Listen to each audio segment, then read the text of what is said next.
She told me her boss promised her everything I never could. I didn't fight back, not at first. But what happened next? It shattered their world and changed mine forever. My name is Daniel Reed. I'm a 34-year-old systems analyst for a mid-sized tech firm in Chicago. It's not a flashy job, but it pays the bills and keeps my mind busy, which is more than I ever asked for. For years, my life was simple, quiet, and honestly, I liked it that way. I used to believe I was one of the lucky ones. I had a stable job, a cozy apartment, and a woman I loved with everything I had. Her name was Melissa. We met in college, bonded over shared dreams of stability and meaning rather than money or status. She laughed at my dry jokes, I admired her ambition, and together we built something that felt real. Our apartment wasn't much, 2 bedrooms, 1 bathroom, creaky wooden floors that groaned when winter settled in. But it was ours. We had late-night talks under soft lamplight, weekend pancakes in pajamas, and long walks just because. Melissa worked in marketing, climbing the ladder at a fast-growing fashion brand. I was proud of her. I encouraged her when she doubted herself, held her hand when work stress made her cry, and celebrated her victories like they were my own. But over time, something shifted. She started coming home later. At first it was meetings, then client dinners, then just silence. Her phone would buzz constantly, and when I asked if everything was okay, she'd just smile tightly and say she was tired. I chalked it up to pressure at work. Maybe a new project or a difficult client. I tried not to pry. After all, I trusted her. That's what love meant to me: patience, space, belief in someone even when things got cloudy. Still, I couldn't shake the feeling that the woman I used to share everything with was slowly drifting. She used to light up when she saw me, lean into my embrace like it was her safe place. Now her eyes barely met mine when she walked through the door. I didn't say anything, not yet. I told myself it was just a phase, that all couples go through rough patches. But deep down, something inside me had already started to crack. A few weeks after I first sensed the change in Melissa, she came home with a glow I hadn't seen in months. Her eyes were bright, her voice lighter than it had been in a long time. "I got promoted," she said, beaming. "Senior brand manager." I stood up from the couch and wrapped my arms around her.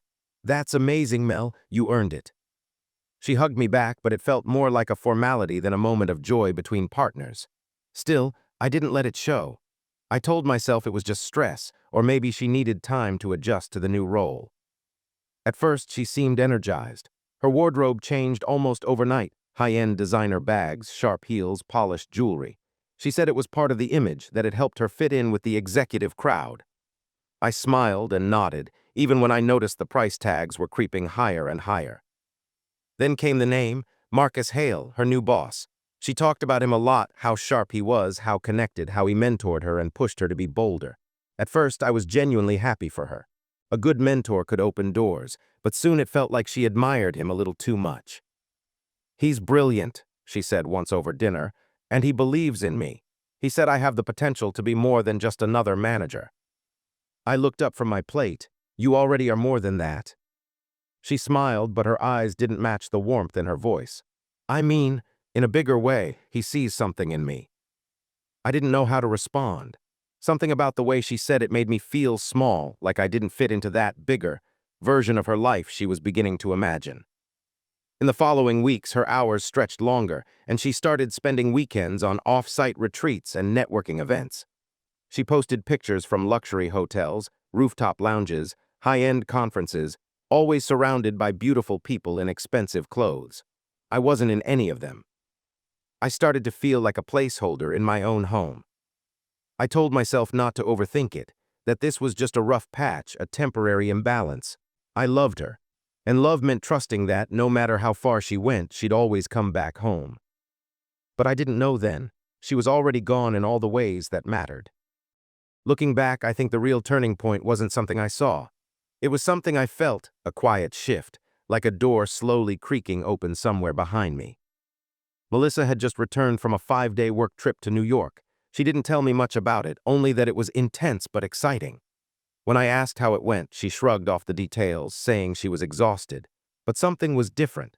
Her eyes weren't just distant now, they were elsewhere, as if she had already moved on to a new chapter I wasn't invited to read. That night, while she was in the shower, her phone lit up on the nightstand. I shouldn't have looked. I never had before. But curiosity isn't always a choice when trust starts slipping through your fingers like sand. I didn't open anything. I didn't have to. The preview was enough. Marcus Hale, think about what I said. You deserve the world, not someone holding you back. I stood there staring at those words, feeling like someone had just emptied my chest with a single punch. I didn't even know what I said meant, but I didn't need the full story. My heart already knew. That night I didn't confront her. I lay awake, staring at the ceiling while she slept beside me, her back turned like a wall. I wondered if she even noticed how cold the room had gotten between us. Over the next few days, she became even more disconnected. She barely spoke, always busy, always distracted. I caught her smiling at her phone when she thought I wasn't looking. Her laughs, the ones that used to be ours, were now reserved for someone else. Then one evening, she sat across from me at dinner, barely touching her food. Her expression was calm, almost too calm. "Dan," she said, "do you ever feel like you're meant for more?" I blinked, unsure how to answer. "I mean," she continued, "some people just settle. They stay stuck in the same place their whole lives, but others, they grow, they move up." And just like that, I knew. I wasn't part of her up. The offer, whatever Marcus had whispered to her behind closed doors, had taken root. And I was slowly being erased, one dinner, one conversation, one silent moment at a time. It was a Tuesday. Funny how moments that break your life apart always seem to happen on the most ordinary days. I got home from work around 6. Melissa was already there, sitting on the edge of the couch like she was waiting for something or someone. Her suitcase was by the door. That was the first thing I saw, not her face, not her eyes, just the suitcase, and I knew. She didn't look up when I walked in. She just took a breath and said, "We need to talk." Those 4 words, I used to think they were just a cliché, something people said in movies. But when you hear them for real, when they come from someone you love, they feel like ice in your bloodstream. I sat down, heart already pounding, like I was waiting for a diagnosis. "I'm leaving, Dan," she said, no hesitation, no tears. I stared at her, "Leaving for a few days." "No," she said, her voice steady, "leaving you." I couldn't speak, couldn't move. I just blinked at her, trying to find the person I married in the woman sitting across from me. But she wasn't there, not anymore. "Why?" I finally whispered. She looked me in the eye, and for a second I thought I saw something, regret, maybe, or guilt. But it vanished as fast as it came. "I've changed. I want different things now. I want more." "More than what?" I asked, choking on the words. "More than this," she said, waving her hand around the room. "More than the quiet life. More than coming home to the same dinner table, the same conversations, the same routine." I felt like I was being erased in real time. Everything I thought we had built, years of memories, shared dreams, all of it, was being swept aside like dust. And then she said it. Marcus offered me an opportunity, something real, a chance to start over with someone who sees my potential. I didn't scream, I didn't cry, I just nodded. That hurt her more than I expected. She picked up her suitcase. "I'm sorry," she said, but it sounded like a script. I watched her walk out the door without looking back. And when it finally clicked that she wasn't coming back, not tomorrow, not ever, I sat alone in the silence she left behind and let it swallow me whole. The days after Melissa left felt like a bad dream stretched into slow motion. I kept waking up expecting her to be next to me, the warmth of her body under the covers, her hair spilling over the pillow. But the bed was cold, the air was heavy, and reality always rushed back like a punch to the gut. I didn't tell anyone right away. What would I even say? "Hey, my wife left me for her boss because I wasn't ambitious enough." I didn't have the strength to turn that into a story that made sense to other people. So I kept quiet. I still went to work, still fixed code and ran security tests, but I moved like a ghost. I'd catch myself staring at my screen, rereading the same line of code over and over without seeing it. My coworkers asked if I was okay, and I gave them the usual lie, just tired. But I wasn't tired, I was hollow. At night, I'd sit on the couch where she used to curl up beside me and I'd listen to the silence. No laughter, no soft hum of her singing in the kitchen, no teasing remarks about my bad taste in movies, just me, alone with my grief. I kept wondering what I did wrong. Was I too safe, too boring? Had I stopped being enough for her somewhere along the way and never noticed? Sometimes I'd pick up my phone and scroll through our old photos. Vacations, birthdays, even mundane Sunday mornings when she wore my hoodie and smiled at me like I was her whole world.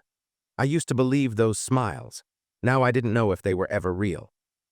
The worst part wasn't the loneliness, it was the shame. I felt like a failure, not just as a husband, but as a man. She had traded me in like an old pair of shoes for something newer, shinier. Marcus Hale had promised her a life I couldn't give her, and she'd taken it without hesitation. But in that sea of heartbreak, something inside me started to shift, quiet at first like a whisper.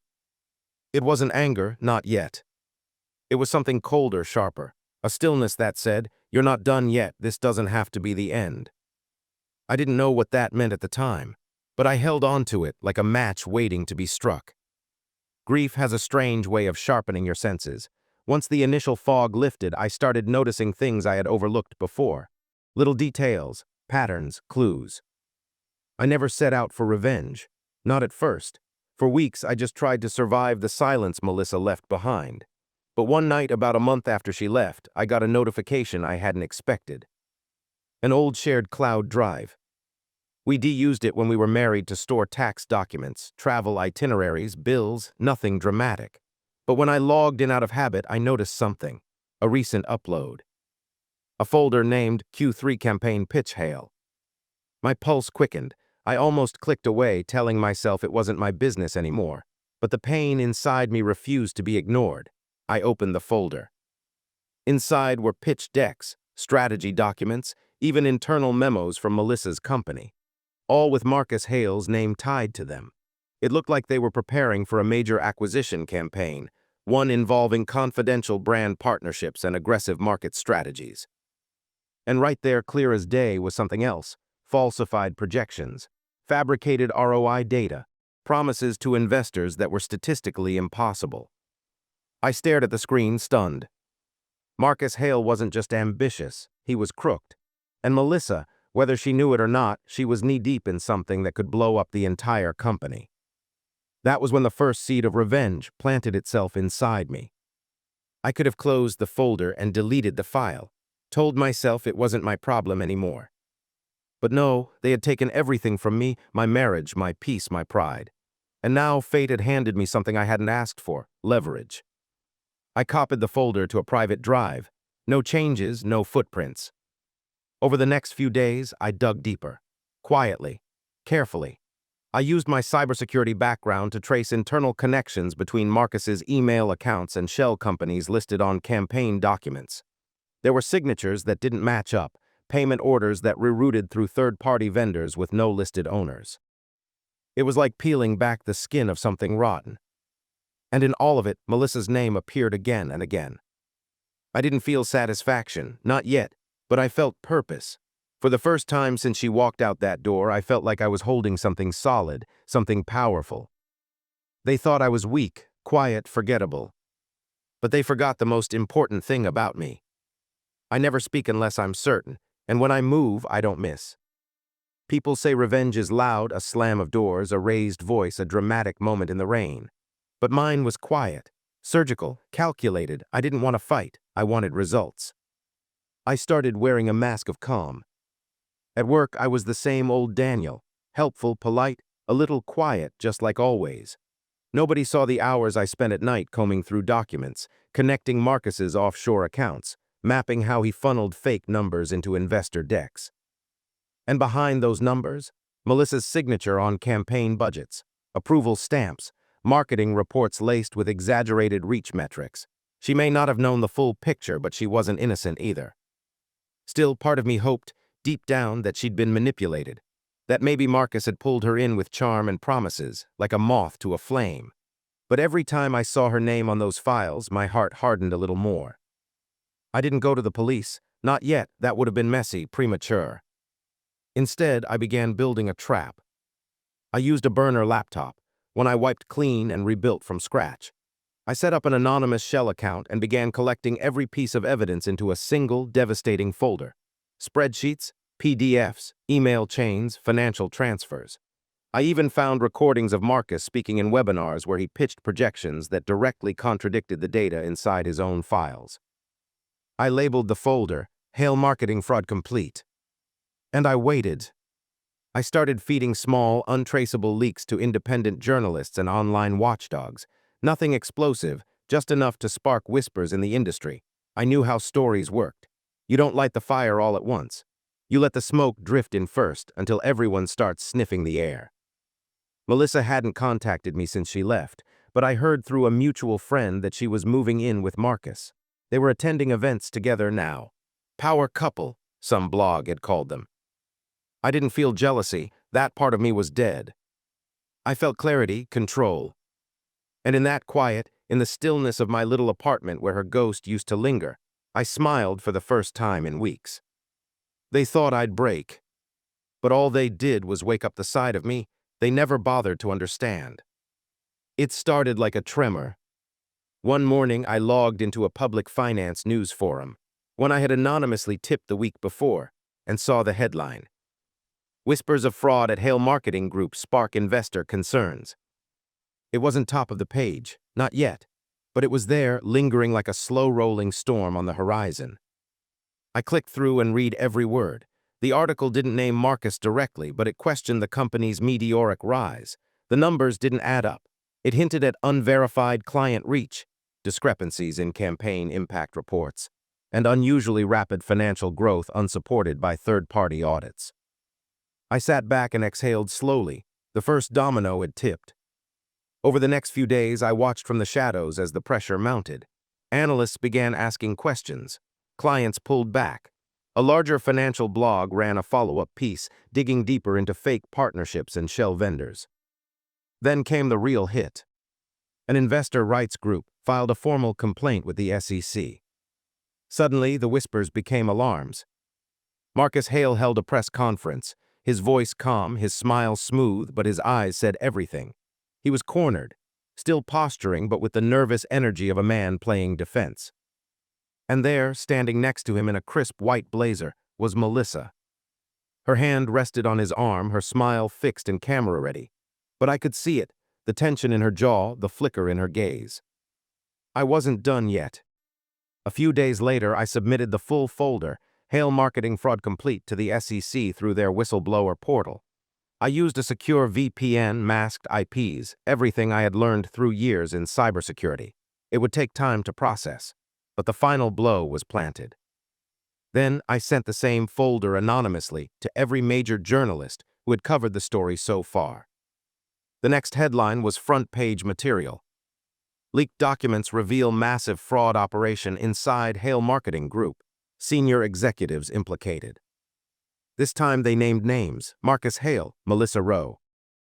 My phone buzzed with messages from mutual friends, coworkers, even Melissa's sister. Everyone was shocked. Everyone wanted to know if I'd seen it. I didn't respond. I just sat in silence, watching the empire they left me for crumble piece by piece. They had wanted wealth, power, a bigger life. And now they were about to lose everything. The fallout was brutal. News outlets ran non-stop coverage of the scandal. Investors pulled out millions. Hale Marketing's stock plummeted. Lawsuits piled up like avalanches. I watched it all unfold with a strange mix of detachment and satisfaction. But beneath it, there was something raw, a wound that wouldn't heal. Melissa was gone from my life, but now her name was everywhere, tied to a public disgrace. I heard rumors she was facing internal investigations, that her career was over before it even truly began. Marcus disappeared from the public eye altogether, his once powerful image shattered. One evening, as I sat in my quiet apartment, my phone buzzed. It was a message from Melissa's sister. I don't know how to say this, but Melissa reached out. She wants to talk. I stared at the screen, heart pounding. Part of me wanted to ignore it. Part of me was curious, maybe even hopeful. But years of pain had built walls around me. I didn't reply right away. When I finally did, I said, "When?" She came over the next day. She looked different, worn out, smaller somehow. The confident woman who'd left me for a glamorous life was gone. We sat across from each other in the same living room where she'd packed her bags. For a long time, neither of us spoke. Finally, she said, "I was wrong, Dan, about everything." I swallowed hard. Why now? She looked down. Because losing it all, it changed me. Marcus lied to me, promised me things he never intended to give, and I lost you in the process. My throat tightened. The anger I'd carried began to soften, replaced by a deep, aching sadness. I don't know if we can fix what's broken, I said quietly. She nodded, maybe we can't, but I needed you to know the truth. We sat there in silence, two people scarred by choices and consequences. I realized then that revenge had cost them everything, but it had cost me too. And maybe, just maybe, it was time to start thinking about what I wanted next.